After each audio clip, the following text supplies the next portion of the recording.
잘 아는 종교개혁자 마틴 루터는 기록된 바에 의하면 3번의 회심의 경험이 있다고 되어 있습니다.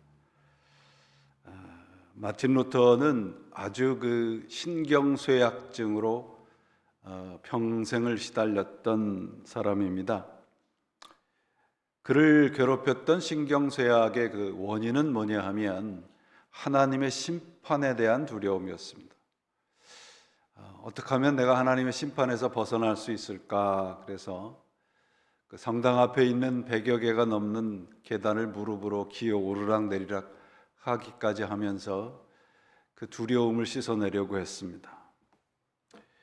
이 마틴 루터의 3번의 이 회심의 경험은 모두 다 하나님의 말씀을 읽는 가운데 경험하게 됩니다. 1513년에 비텐베르그 성 어거스틴 수도원 탑 속에 하나님과의 독대를 하고 있었던 마틴 루터는 오늘 본문 시편 22편을 읽고 있었습니다. 이 구절을 통해서 자기 자신의 비참한 모습, 병약한 가운데 있는 모습을 보면서 내가 바로 비참한 사람이라고 하는 고백을 하게 되지요. 그러나 오늘 시편 22편을 읽고 있던 마틴 루터는 자기 자신의 비참함이 아니라 하나님 아들이 그 고난 가운데 하나님께 고통을 호소하고 있는 말씀을 읽게 됩니다. 어떻게 하여서 하나님의 아들이신 예수 그리스도가 버림을 당해야 한단 말인가? 자기 자신이 버림을 당하는 것은 너무도 당연한 일이지만 어떻게 하나님의 아들이신 예수 그리스도가 고난을 당하시고 버림을 당하시는가? 그런 묵상하는 가운데 마틴 루터는 하늘로부터 벼락과도 같은 음성을 듣습니다. 바로 너의 죄 때문이다 라는 음성을 듣게 됩니다.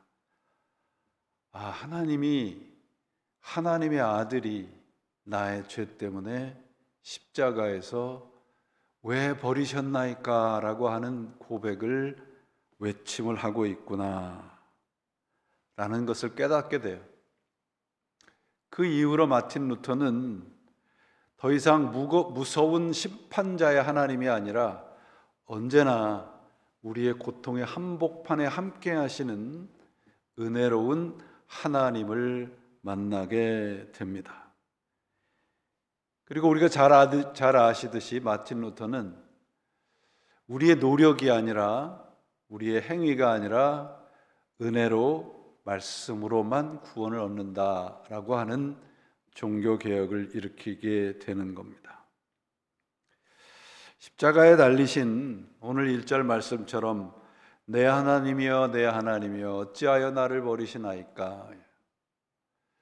엘리 엘리 라바 사박다니라는 말이죠. 이 외침은 언제나 우리를 두렵게 하기보다는 어찌하여 하나님의 아들이 저런 고통의 외침을 해야 할까라고 하는 의구심을 듣게 합니다. 시인 박두진 선생님의 이 시편 시 가운데 갈보리 노래라는 시가 있는데 이 십자가를 묵상을 하시면서 쓴 시인데요.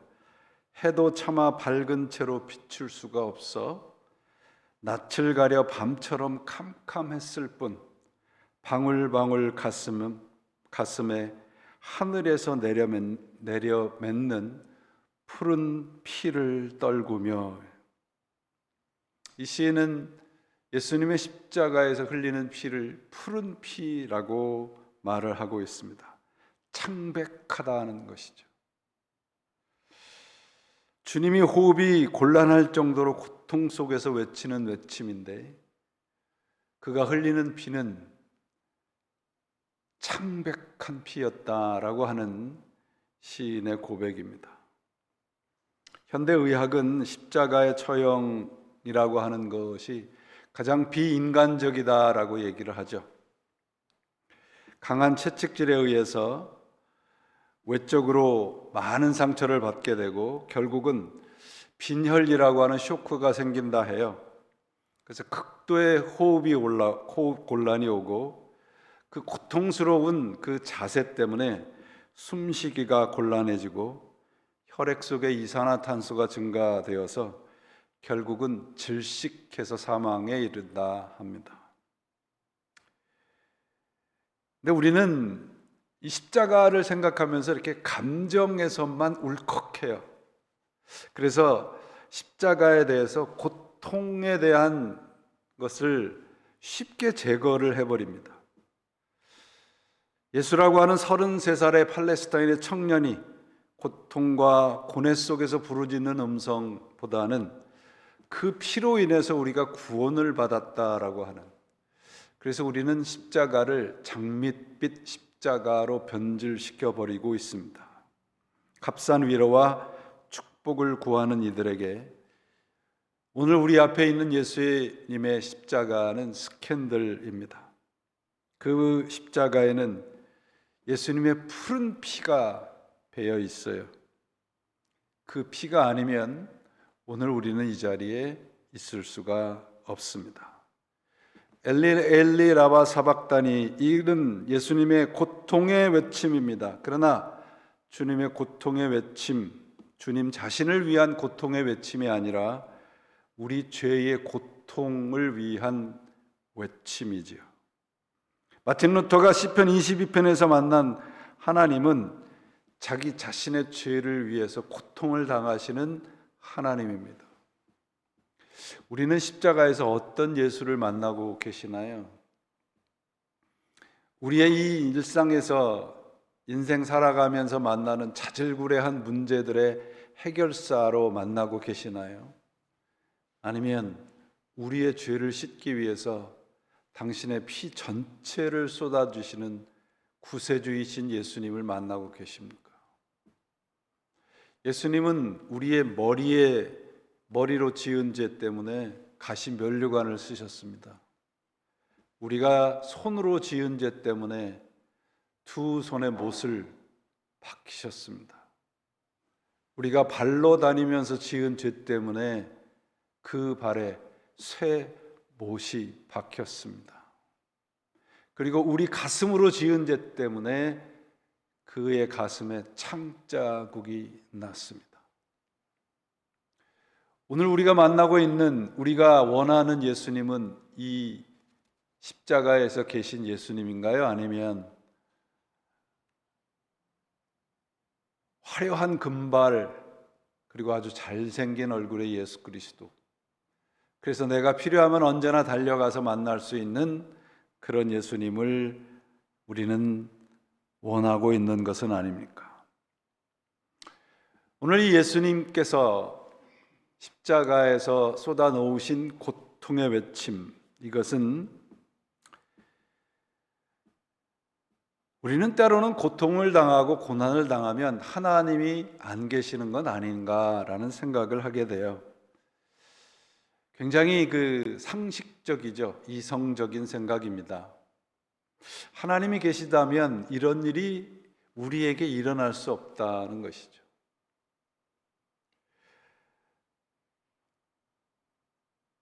저는 여러분들에게 이 질문을 좀 바꿔 보기를 원합니다. 이 고통 속에서, 우리의 삶의 고난과 어려움 속에 하나님이 계시다면,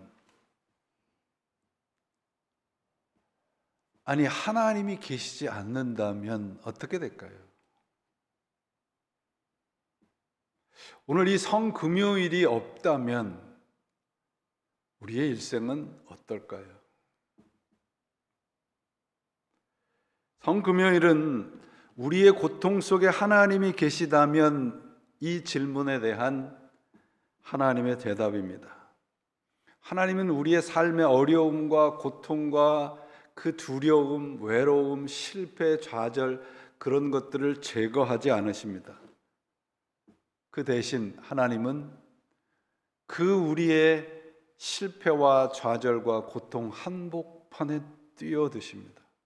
그게 십자가 구원 사건입니다. 고통이 때로는 금방 없어지면 좋겠으나, 그러나 아무도 내 외침에, 내 기도에 귀를 기울이지 않을 때에 주님은 내 옆에서 그 기도를 듣고 계십니다. 그리고 피 묻은 손으로 그 우리의 고통이 바로 주님의 고통이라고 우리에게 알려주십니다. 그게 십자가 사건입니다. 오늘 성금요일 굿 프라이데이는 어떤 언어로도 설명이 되지 않아요. 제가 오늘 이렇게 예배를 준비하다가 저쪽 바깥에 그 도로 쪽을 이렇게 쳐다봤는데 저 식당은 아주 사람이 많더라고요. 저분들은 저기 가서 어제와 똑같이 저녁을 먹고 별 생각 없이 좋은 시간을 갖다가 집으로 돌아가겠지라는 생각을 했습니다. 그러면서 드는 생각이, 만약에 우리 그리스도인들에게 이 금요일에 십자가의 예수 그리스도의 죽음이 없다면 어떻게 될까요? 우리는 저들과 똑같이 오늘 저녁을 함께 먹을 것이고, 그리고 잠자리에 들 것입니다. 그리고 저들과 똑같이 우리는 흙 속에 묻혀버리고 말 것입니다. 그러나 이 성금요일은 십자가의 죽음으로 끝나지 않습니다. 예수 그리스도의 부활로 시작이 됩니다. 오늘 나의 하나님, 나의 하나님이라는 이 외침은 바로 부활로 들어가는 팡파레와 같은 외침입니다. 살아있는 절규하는 기도와 같은 것이죠. 믿음이 있으면 모든 것이 좋은 것으로 흔들리지 않아야 된다고 생각을 하고, 신앙이 좋으면 평안해야 된다고 생각합니다. 그러나 오늘 성금요일은 우리들에게 도전을 합니다. 예수님의 믿음은 고통을 해결하고 고통을 면하여 주고 피하는 믿음이 아니라 그 고통 한가운데서 하나님의 이름을 부르는 것입니다.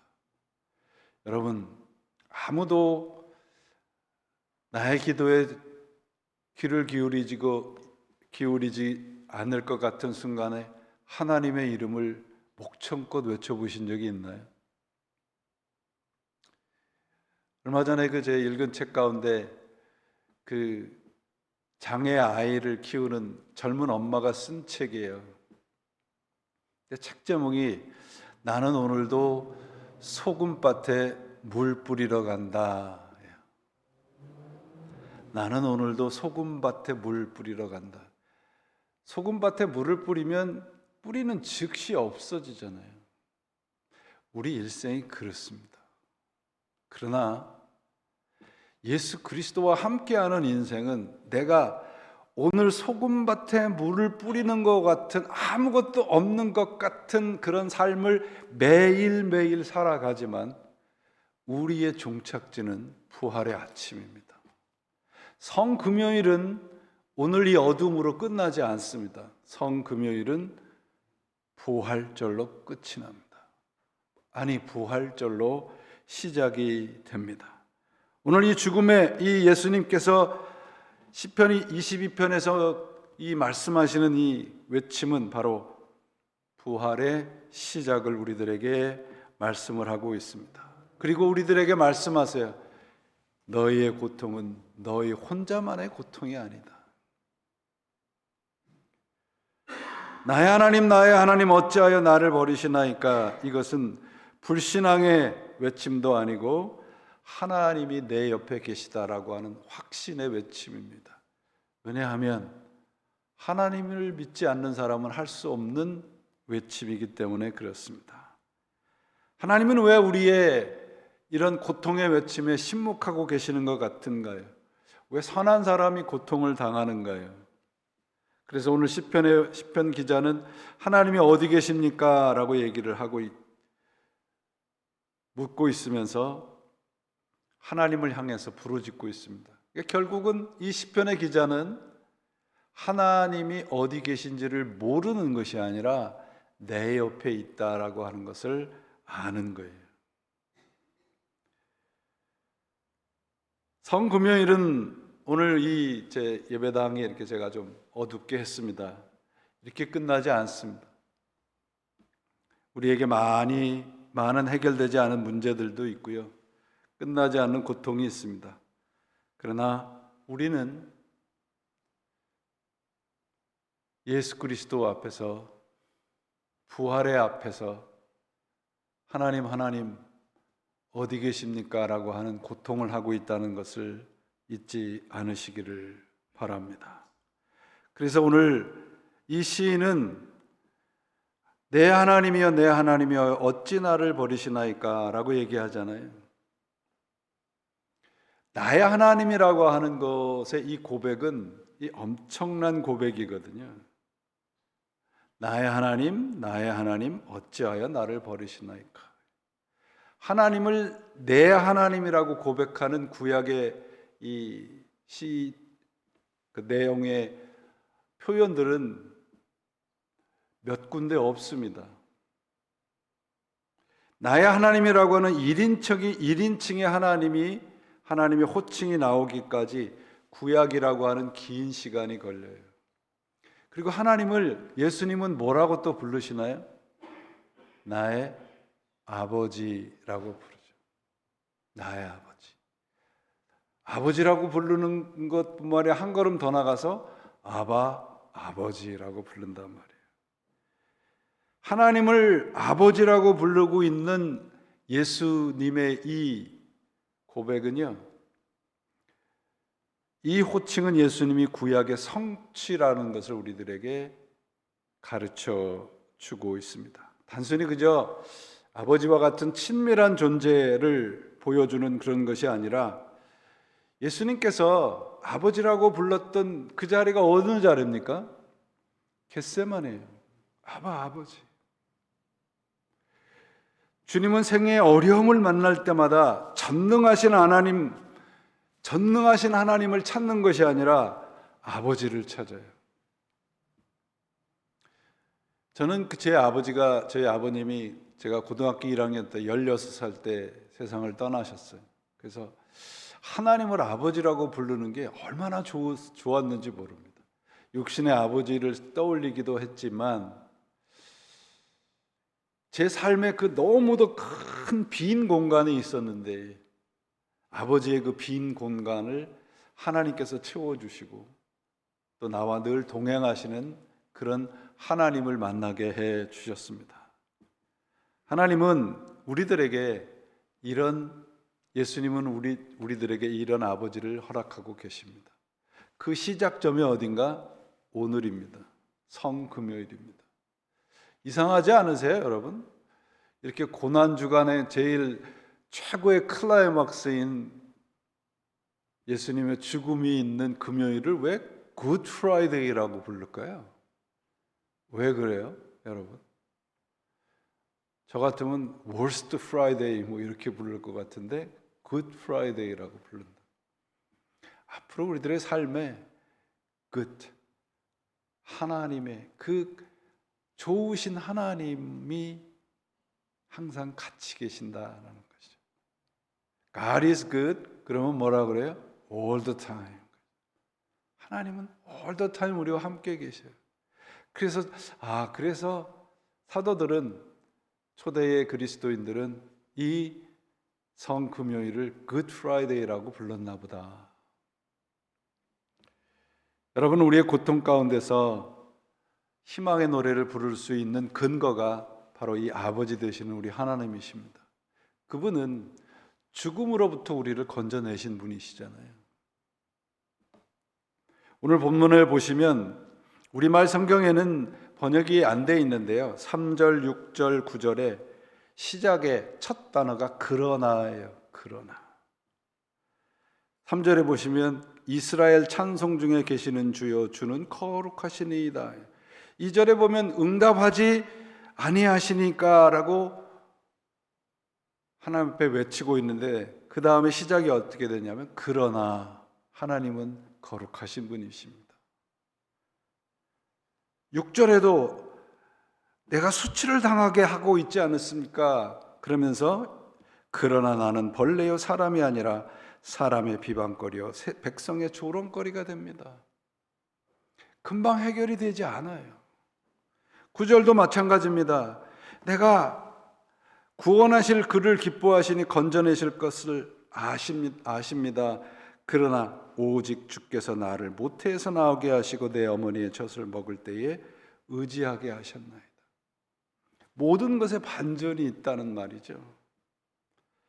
그래서 21절에 가서 보시면 뭐라고 고백을 하고 있느냐 하면 나를 사자의 입에서 구하소서 주께서 내게 응답하시고 들소의 뿔에서 구원하셨나이다 라고 고백을 하고 있습니다. 상황이 변했나요? 그렇지 않습니다. 우리는 하나님에게 기도하면서 자꾸 상황이 바뀌기를 원해요. 뭔가 내가 원하는 상황으로 하나님이 자꾸 나를 이끌어 가기를 원해요. 그렇지 않습니다. 내가 바뀌는 거예요. 믿음은 내가 변화되는 겁니다. 상황이 아니고요. 내가 변화되는 겁니다.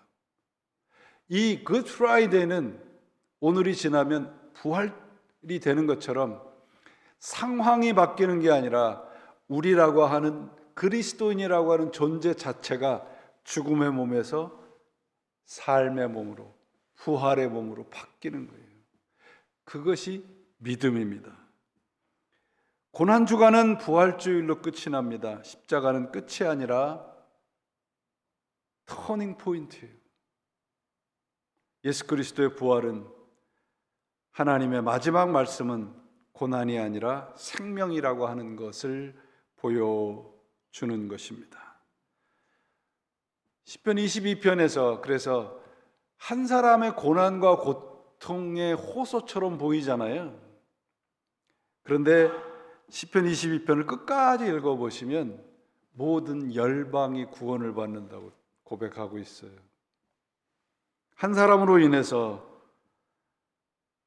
예수 그리스도 한 사람의 십자가의 죽음으로 인해서 우리 모두가 구원을 얻는 것입니다.